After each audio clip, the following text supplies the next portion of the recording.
நான் அதிகமாக சொல்ல 6 ரூபா தான் சொன்னேன். குட்டி 3 7 ரூபா சொன்னேன். நான் 3 ஒற்றை ஒன்று 3 மட்டும் தான். 3 ஒரே தாய் விட்டீங்க. 5 ரூபாயா? எத்தனை ரூபா கறிக்குது?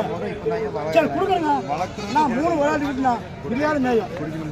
இல்லை நான் சொல்லிவிட்டேன் 6 ரூபாய் சொன்னேன். உங்களுக்கு கொஞ்சம் 6 காலம் கூட பொருள் பாருண்ணா.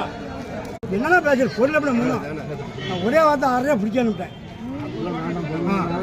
பொருள் பாருங்க எப்படி பிடிச்சி இல்லைண்ணா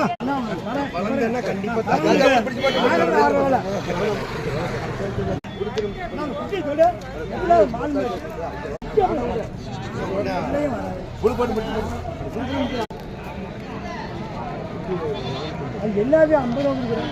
சும்மா பிடிச்சி போயிடுறேன். இது என்ன பொருள் 6 ரூபாய் கீழே கேட்க